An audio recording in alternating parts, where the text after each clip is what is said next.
என் பேர் நாகஜோதிங்க. எனக்கு 65 வயசு ஆச்சு. ஆமாங்க. நான் எடுத்துட்டு இருக்கேன். 80 கிலோல இருந்து 11 கிலோ இப்ப கம்மி பண்ணியிருக்கேன். எனக்கு சுகர்னாலதான் வந்தேன். சுகர் அதிகமா இருக்கு. 475 இருந்துச்சுங்க. இப்போ வந்து 170 தான் இருக்கு. அப்புறம் கால் எரிச்சல், முட்டி வலி, அப்படி நரம்பு இழுக்கிறதெல்லாம் இருந்துச்சு. இப்ப அதெல்லாம் எதுவுமே இல்ல. இப்போ கொஞ்சம் இருக்கு, ஆக்டிவா இருக்க. அதனால கண்டினியூ பண்றேன். சரி, ஓகே. இந்த 470ல இருந்து எடுத்துக்கிறாரு. அவரும் சுகருக்காக தான் வந்தாரு. நான் சாப்பிட்டதுக்கு அப்புறம் அவருக்கு கொடுக்க ஆரம்பிச்சேன்.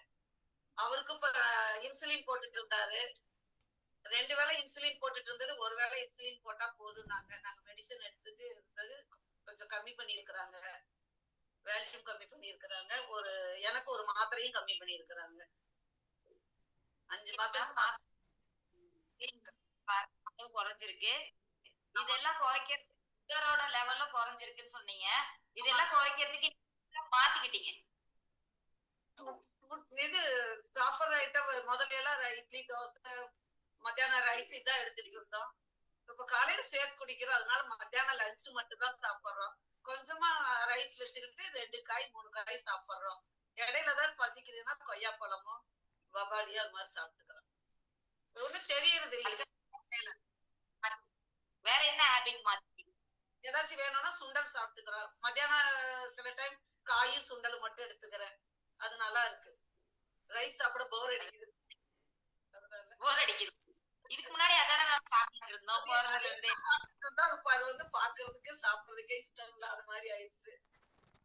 எதனால பாக்குறதுக்கும் சாப்பிடறதுக்கு இஷ்டம் இல்லாம ஆயிடுச்சு மேம்? அதுதான் நம்மளுக்கு இந்த வெயிட் கம்மியாக ஒரு இன்ட்ரெஸ்ட் இருக்குல்ல. நம்மளுக்கு இது சாப்பிடறதுனால அதிகமாகுது. இது மட்டும் சாப்பிட்டா கொஞ்சம் வெயிட் லாஸ் ஆகுது. அப்ப நம்மளுக்கு இன்னும் கொஞ்சம் நடக்கிறதுக்கு கொஞ்சம் ஆக்டிவா இருக்கிற மாதிரி இருக்கு. நிக்க நடக்க படியேறலாம் மாட்டேன். முதல்ல படியெல்லாம் ஏற முடியுது. அதுக்குனால ஒரு சந்தோஷம். நம்மளால எல்லாம் செய்ய. ஆமா, கீழே உட்காந்தா முட்டி ஆனா ஒரு சிலர் சொல்லுவாங்க, எனக்கே 60+ ஆயிடுச்சு, நான் இதுக்கு மேற்பட்டு வயசு வந்து பாத்தீங்கன்னா நான் ஹெல்த்தியா பாத்துக்கிட்டு எதுக்கு நான் வெயிட்டா குறைக்கணும் அப்படின்லாம் கேட்பாங்க. இப்ப சொல்லுங்க என்ன நான் பாக்கணும் அப்படிங்கிற மாதிரி ஒரு இன்ட்ரெஸ்ட் வருது. இப்போ எல்லாம் வச்சுக்கிட்டு நடக்க முடியாம எந்திரிக்க முடியாம நீ செய்ய நான் செய்யிட்டு இருப்போம். இப்ப நம்மளே எந்திரிக்கணும்ல, நம்மளே செய்யறோம். அந்த சந்தோஷம் தான். அதனால இன்னும் கொஞ்சம் வெயிட் லாஸ் பண்ணணும், ஐடியல் வெயிட்டுக்கு வரணும் அப்படின்னு ஒரு இது இருக்கு. ஐடியல் வெயிட் வரதுக்கு இன்னும் எத்தனை கேஜி வெயிட் லாஸ் பண்ணுங்க? இன்னும் 7 கிலோ இருக்குங்க மேம். 7 கிலோ தானே? 11 கிலோ வெயிட் லாஸ் பண்ணிட்டோம் நம்ம. இன்னும் 7 கிலோ தானே போட்டுடலாம். சார் இருக்காரு இல்லைங்களா, அவர் என்ன சொல்றாரோ அப்படியே கேளுங்க. இன்னும் ஹெல்த்தியா ஆக்டிவ் லைஃப் லீட் பண்ணலாம். நீங்க முதல்ல சொன்னீங்க இல்லைங்களா, 60+ போகும்போது இன்னொருத்தரோட துணையை எதிர்பார்க்க வேண்டியது வரும். ஒரு சின்னதா ஒரு தட்டு எடுக்கணும், ஒரு தண்ணி எடுக்கணும், இல்ல ஒரு சாப்பாடு எடுக்கணும்னாலும் மத்தவங்களோட துணையை எதிர்பார்க்கணும். ஆனா அந்த துணை எல்லாம் இல்லாம நீங்க நானே வந்து ஸ்டெப்ஸ் ஏறுறேன். ரொம்ப ரிசல்ட் சொல்லும் போதே உங்களோட ஹாப்பினஸே நல்லாவே தெரிஞ்சுது. ஏன்னா இன்னைக்கு வந்து இருக்கிற வாழ்க்கை முறையில நிறைய பேர் சஃபர் ஆவது நம்மளோட உணவு பழக்கம் தெரியும். முதல்ல படியே இன்ட்ரெஸ்டா இருக்கு. கோயிலுக்கு போறதா இருந்ததுன்னா சரி படியேறி போலாம். படி இருக்கிற கோயில் தான் வேண்டாம் அப்படி. இப்போ பரவாயில்ல போக முடியும் அப்படிங்கிற மாதிரி ஒரு தைரியத்தை கொடுத்துட்டாரு சாரு. எத்தனை வயசு குறைஞ்ச மாதிரி ஃபீல் இருக்குங்க மேம் உங்களுக்கு? மாதிரியே தெரியும். இல்ல எனக்கு 66 மாதிரியே தெரியும்ப்பா. நான் 16 மாதிரி ஆயிட்டேன்பா. அப்படிதானே? அவ்வளவு நினைக்கல. சுறுசுறுப்பா இருக்கோம். அதனால அதை பத்தி நினைக்கிறதே இல்லை. எனக்கு ஏஜ் ஆயிடுச்சுங்கிறது இல்லை. அவ்வளவுதான்.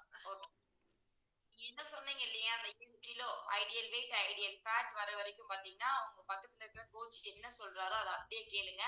ஏன்னா அவரும் வந்து பாத்தீங்கன்னா டெய்லி பேசிஸ்ல சுகர் மாத்திரை இந்த மாதிரி மாத்திரைல இருந்து வெளியே வந்திருக்காரு. பிளஸ் அவரோட ஹெல்த் இஷ்யூஸ் வெளியே வந்திருக்காருன்னா அது காரணம் உணவு பழக்கம் பிளஸ் வந்து பாத்தீங்கன்னா வாழ்க்கை முறை.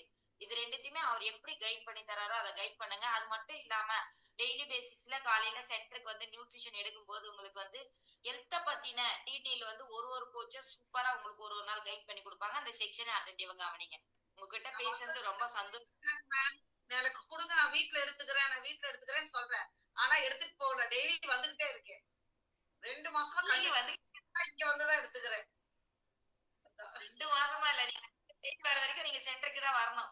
ஏன்னா, நீங்க வந்து வீட்ல போகும்போது வந்து பாத்தீங்கன்னா, ஒரு ஃப்ளேவர் சாப்பிடுவீங்க, ஒரு ஃப்ளேவர் அஃப்ரெஷ் தான் சாப்பிடுவீங்க. இங்க வரும்போது வந்து பாத்தீங்கன்னா, 9 ஃப்ளேவர் ஷேக், 7 ஃப்ளேவர் அஃப்ரெஷ், இது இல்லாம இந்த ஹெல்த்தி கம்யூனிட்டி, இந்த ஹாப்பி கம்யூனிட்டில எங்க கிடைக்கும்? அங்க இங்க தான் கிடைக்கும். சார் வந்தா நீட்டா அழகா போட்டு குடுக்குறாரு. வீட்ல அம்மா அப்பா செஞ்சு தராரு. நாங்க வாங்கி சாப்பிட்டுட்டு போறோம். நாங்க எங்களையே செய்ய விடுறது இல்ல. அவரே போட்டு குடுக்குறாரு. எங்க அப்பா, அம்மாக்கு நாங்க எப்படி செய்றோமோ, அந்த மாரி நம்ம சண்முகம் சார் வந்து பாத்தீங்கன்னா, செஞ்சு குடுக்கறது ரொம்ப சூப்பர். இந்த குடுக்குறாரு. டேக் பண்ணிக்கலாமா? உங்க கோச்சுக்கு ஒரு டேக் பண்ணிக்கலாமா? சாருக்கு ஒரு டேக் சொல்லுங்க. Madam okay. தேங்க்யூ. உங்களுக்கு ஒரு தேங்க்ஸ் சொல்ல ஓகேங்க சார். சூப்பர். இப்போ நம்ம வந்து ரிசல்ட் ஷேரிங் முடிஞ்சிருச்சு.